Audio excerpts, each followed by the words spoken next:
Olá, meu querido irmão, minha querida irmã, que bom nós podemos estar juntos novamente. Eu oro, eu desejo, eu peço a Deus que a bênção dele esteja sobre a sua vida. Eu quero orar agora para que ele realmente ponha a sua mão sobre a sua vida e te abençoe onde quer que você esteja, que essa palavra que ele tem para nos dar entre no teu coração, abençoe a sua vida, abençoe a sua casa, desperte você se houver necessidade, que ele console o seu coração se você estiver sofrendo e que ele te ajude, dê discernimento se você estiver precisando de direção. E nós vamos falar com ele agora. Pai amado, Deus bendito, maravilhoso é estarmos na tua presença, Deus.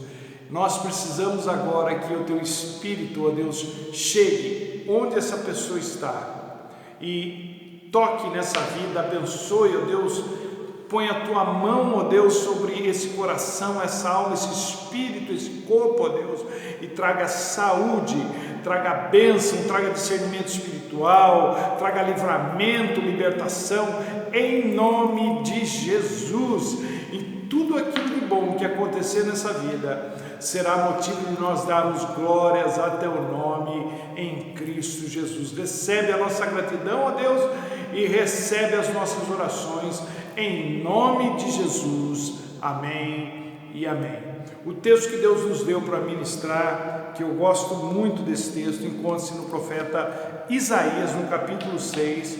É um texto que eu sempre recorro quando algo me entristece, quando algo quer roubar a minha alegria, quer roubar o meu chão, quer me desmotivar na vida. Eu vou para esse texto e ele é surpreendente para mim, ele sempre me desperta para algo maior do que eu mesmo, né? E diz assim o texto de Isaías no capítulo 6, Isaías falando: no ano em que o rei Uzias morreu, eu vi o Senhor assentado no seu alto e sublime trono, e a aba da sua veste enchia o templo.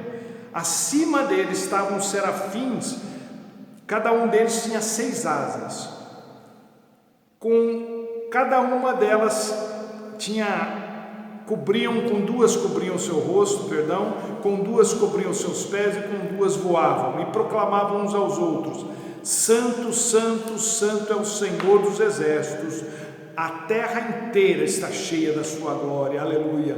Ao som das suas vozes, os batentes das portas tremeram e o templo ficou cheio de fumaça. Então gritei: ai de mim, estou perdido, pois sou um homem de lábios impuros e vivo no meio de um povo de impuros lábios, e os meus olhos viram o Rei, o Senhor dos exércitos.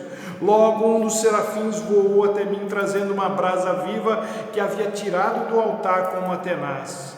Com ela tocou a minha boca e disse: veja, isto tocou os seus lábios, por isso a sua culpa será removida e o seu pecado será perdoado. Aleluia. Na presença do Senhor, e só na presença do Senhor, nós podemos encontrar propósito para a vida, sentido para a nossa existência. Tudo que você vê de bom, tudo que você espera de bom, só existe ou só vai acontecer por causa da presença do Espírito Santo de Deus no mundo. Sem a presença do Senhor, o que restaria seria destruição, desespero e morte. Então, esse texto, ele mostra para mim, entre tantas coisas, eu já preguei nele tantas vezes e sempre é um renovo para mim. Na presença do Senhor, a gente consegue se inteirar de pelo menos 3 coisas, segundo a experiência de Isaías aqui no texto. Primeira delas, a grandiosidade de Deus.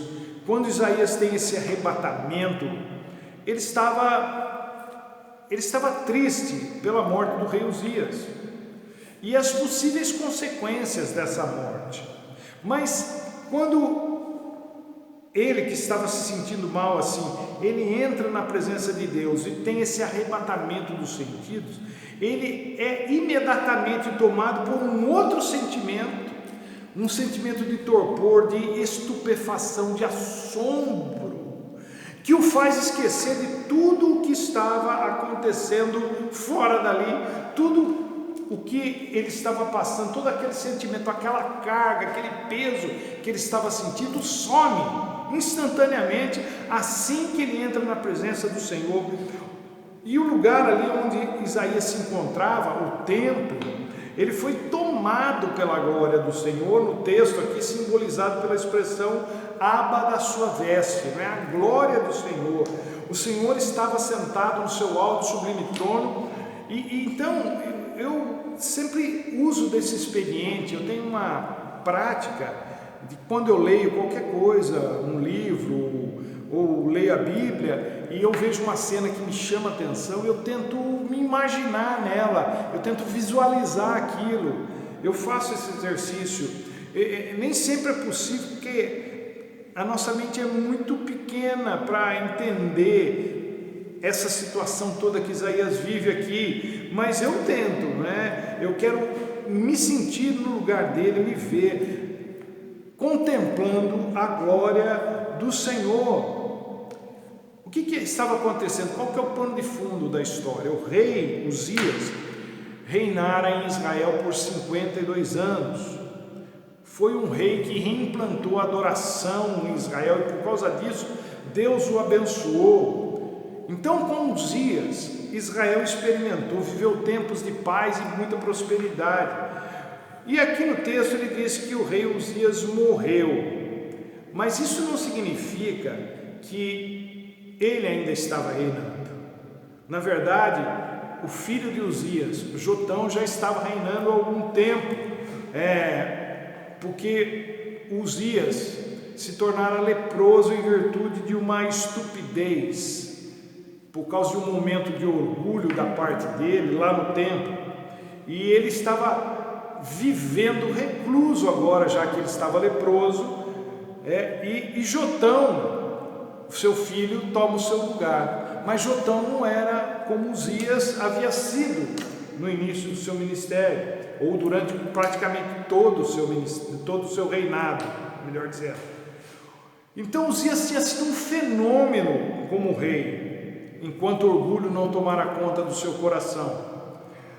Lá no segundo livro das Crônicas, no capítulo 26, os versículos 14 e 15, lá, se você ler lá, está escrito como ele armou o exército de Israel, e fala até de máquinas que atiravam flechas e grandes pedras, armas essas que a gente conhece como catapultas. Até isso Uzias conseguiu armar Israel. O verso 15 vai dizer que ele foi extraordinariamente ajudado, isso é, sobrenaturalmente ajudado no seu reinado. É por isso que Isaías estava tão incomodado com a morte desse homem, porque Israel ainda colhia os frutos dessa ajuda extraordinária que Deus havia dado a Uzias nos seus dias como rei. Mas essa colheita agora, com Jotão, estava com os dias contados. E o que Isaías faz? Qual a atitude de Isaías diante dessa possível ameaça, dessa possível distanciamento da presença de Deus e da bênção de Deus? Ele faz o que todo crente deve fazer quando os sinais começam a dar indício de que as coisas vão degringolar. Isaías vai ao templo buscar a presença do Senhor, buscar uma direção do Senhor, buscar um consolo da parte do Senhor, buscar uma solução no Senhor. E quem busca, acha. Jesus disse isso aí: aquele que procura vai encontrar. E encontrou. Ele é arrebatado em espírito e recebe essa revelação, tem essa visão fantástica. Eu já preguei sobre isso aqui e vou repetir para você que talvez nunca tenha ouvido isso. Essa revelação que Isaías recebe é a de que mesmo que o maior dos maiores para você ou na terra morra, há alguém ainda maior no céu que continua reinando soberano. Essa é uma revelação que todos nós, cristãos, crentes, precisamos receber. Nós precisamos ter essa revelação em nós. Por quê? Para a gente parar de achar que a gente está indefesa, para a gente parar de viver com medo, para a gente parar de se martirizar com o fato de que o mundo está nas mãos do diabo, que ele faz o que quer, para a gente parar de achar que sem uma pessoa que nos defenda no poder, nós vamos ser destruídos, para a gente parar de pensar que sem a pessoa que é o arrimo, seja financeiro, emocional, espiritual que a gente tem, a gente não vai suportar a pressão, coisas dessa natureza. A gente precisa parar com isso. Por quê? Porque tem alguém acima de tudo, acima de todos que você acha que são imprescindíveis na sua vida. Esse alguém, esse Deus está conosco. O que quer que você considere imprescindível, quem quer que você considere imprescindível na sua vida, se esse alguém, se essa coisa lhe for tirada, por qualquer motivo que seja, Deus continuará com você e isso será mais do que suficiente para não lhe deixar desmoronar. Isaías, que era profeta, precisava dessa revelação, ele precisava disso. Você precisamos disso. Nós precisamos dessa revelação latente em nosso espírito, em nossa alma, em nossa mente. Quem quiser ser surpreendido pela grandiosidade de Deus, quem quiser contemplar a majestade de Deus, quem quiser experimentar a glória de Deus, a glória da presença de Deus e os desdobramentos disso, precisa ir à casa de oração e adorar, louvar ao Senhor. Deixa eu dizer uma coisa para você que está nos assistindo agora. Eu sei que você, por um motivo talvez justo, você esteja do outro lado da telinha, mas não é a mesma coisa do que você estar aqui na casa de oração. Eu não digo templo, porque o templo do Espírito é você, mas na casa de oração com o povo de Deus, adorando a Deus. Davi, no Salmo 35, verso 18, diz: eu te darei graça, Senhor, na grande assembleia, no meio da grande multidão te louvarei. A tecnologia, meu querido, minha querida, é uma bênção, mas tem roubado de muitos crentes a bênção maior, que é estar aqui na comunhão dos santos, porque há coisas que a gente não consegue experimentar sozinhos. Assistir um culto pela televisão não é a mesma coisa que estar presente lá. Quantos cultos eu já assisti pela televisão e eu vejo as pessoas lá todas assim, você olha e fala assim, mas o que aquela pessoa está sentindo que eu não estou sentindo aqui? Ela está sentindo lá porque ela está lá. Você aqui na comodidade da sua casa, não consegue ter o mesmo clima, não consegue entrar no mesmo clima, infelizmente assim. Deus faz visitações, Deus visita a pessoa numa casa, num hospital, naquela pessoa que não tem condições de estar no culto, no meio da congregação. Mas se você fez disso um hábito na sua vida, você está perdendo de estar aqui na presença de Deus. Não é a mesma coisa. Ver uma paisagem pela televisão, ainda que a sua televisão seja 4K ou 8K, não é a mesma coisa que estar lá. Então, entrar na presença de Deus pela televisão, pelo YouTube, não é a mesma coisa que estar na casa de oração com o povo de Deus. E não é só pelas interrupções que podem acontecer, e que acontecem mesmo. É pelo clima, pelo ambiente, pela presença do Espírito Santo, que só é plena quando a igreja está reunida. Há alguma coisa muito especial que Deus derrama sobre a sua igreja quando nós nos reunimos e que não chega aí do outro lado da telinha. Pensa comigo o seguinte, veja se esse raciocínio você encontra lógica nele. Se o culto presencial não é importante, por que então o diabo luta tanto para acabar com ele? para estragá-lo, para impedir você de chegar aqui em paz, inclusive. Quantas coisas acontecem para lhe impedir de vir ao culto? É imprevisto, acontece problema no carro, é visita que chega naquela hora que você quer sair, parente chegando na hora de você se arrumar para ir para o culto, festa que as pessoas marcam exatamente nos horários próximos do culto. Aí, ou então você está vindo com a sua esposa, ou seu marido, as crianças, e no meio do caminho acontece uma discussão, por alguma coisa, sempre é por uma coisa boba, acontece uma discussão dentro do carro, só para você perder a vontade de vir. Você nunca reparou nisso? Nunca se deu conta disso? De quantas coisas acontecem para que você não venha cultuar o Senhor aqui na casa de oração? Coincidências? Isso não existe na vida do crente. A pandemia nos acordou para uma porção de coisas, inclusive para a necessidade de nós nos voltarmos mais para Deus juntos, em oração, em adoração, em comunhão. 2 lugares são marcantes na vida do crente. 2 lugares, fisicamente falando: o lugar secreto e a casa de oração. No primeiro acontece a intimidade da relação individual entre pai e filha, e no segundo acontece a relação comunitária de Deus com o seu povo, e Deus habita entre os louvores do seu povo, diz o Salmo 22. Deus está ali, Ele gosta. Quando nos reunimos como igreja para louvar a Deus, Ele desce para nos ouvir. Tem um cântico antigo que diz que quando o louvor do povo de Deus sobe, a glória de Deus desce.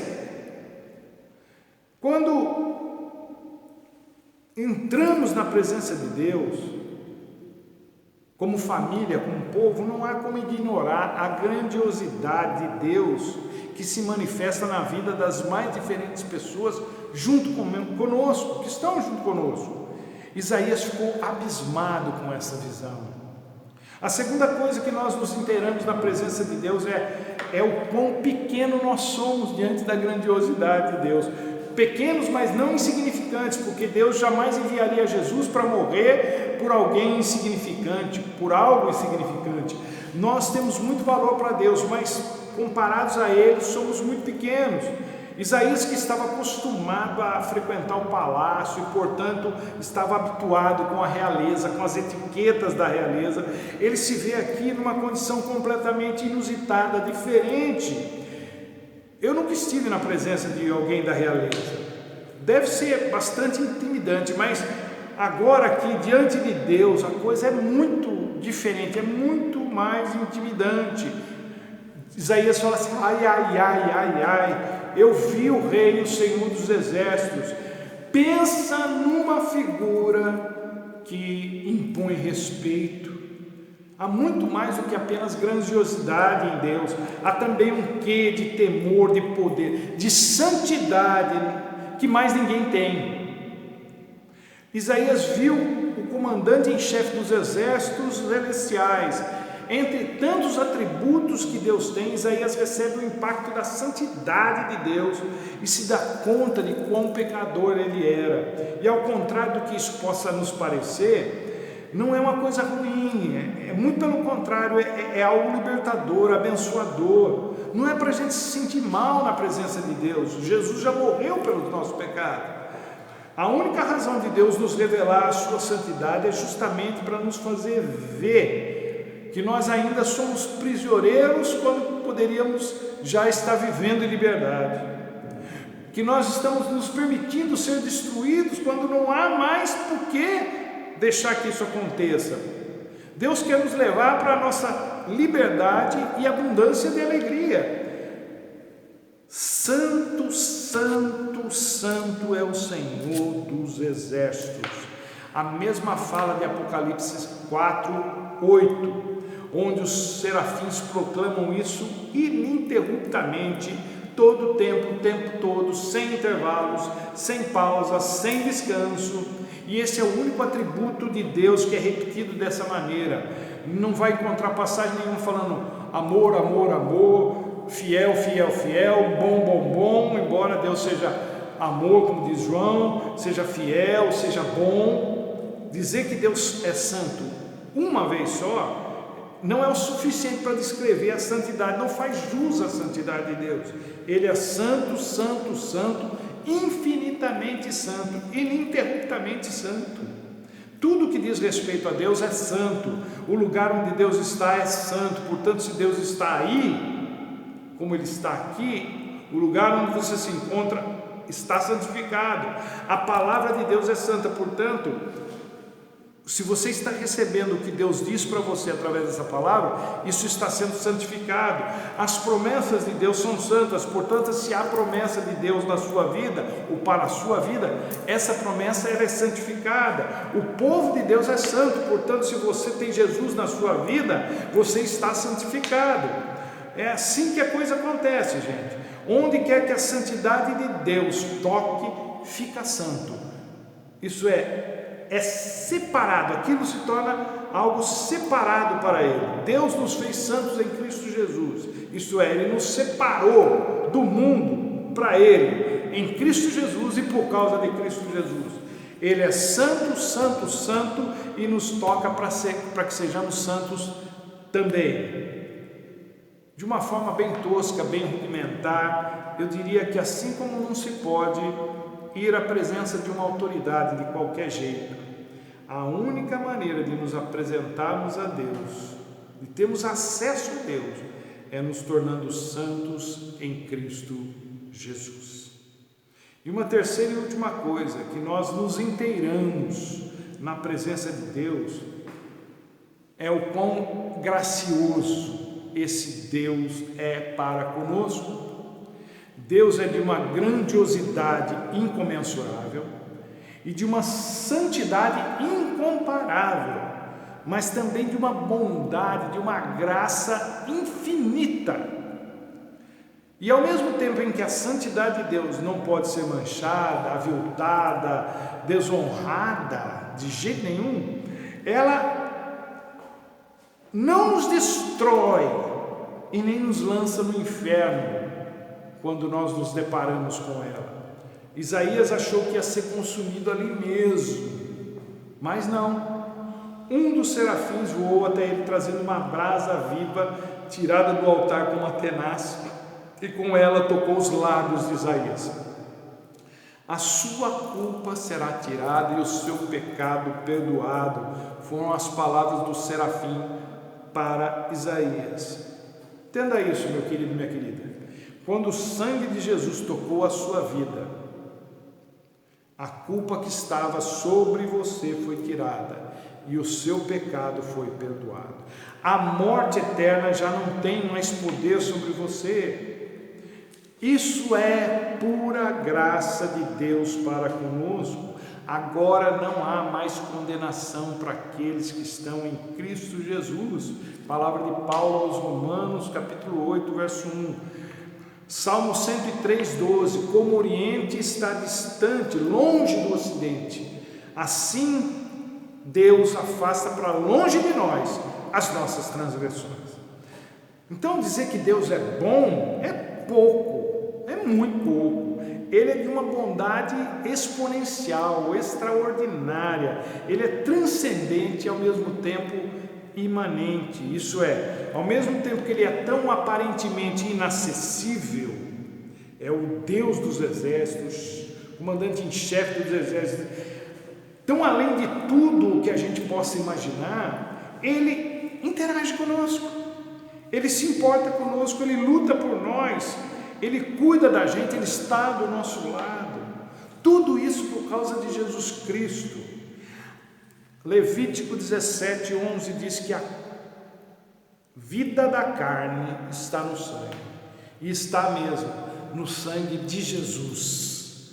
A vida desse corpo está no sangue de Jesus. O sangue de Jesus é que nos dá vida eterna. O sangue de Jesus nos cobre de todo pecado. É por isso que nós precisamos celebrar a vida com Deus, a relação com Deus. A vida com Deus não é para nos, a presença de Deus não é para nos condenar, é para a gente celebrar. Não é um peso, não deve ser um peso, é para nós um alívio. A presença de Deus não é para nos fazer ficar amedrontados, apavorados, é para nos trazer alegria. A presença de Deus é bênção e não maldição. A presença de Deus é vida e não morte para nós. Então você, meu querido, minha querida, que está nos ouvindo hoje, receba essa palavra no seu coração. Entenda que Deus é muito grande e que Ele quer se manifestar na sua vida, Ele quer abençoar você. Você faz falta nas reuniões da igreja, porque você nos completa. Se você não está aqui, algo fica faltando. E o Espírito Santo, que lhe deu um dom, que poderia estar nos abençoando aqui, não pode fazê-lo porque você não está na reunião. Deus quer te abençoar, Deus quer nos abençoar, Deus quer ver os seus filhos juntos, adorando, para que nós sejamos vitoriosos, em nome de Jesus, todos nós, indistintamente. Que Deus te abençoe e até a próxima, se Ele assim nos permitir.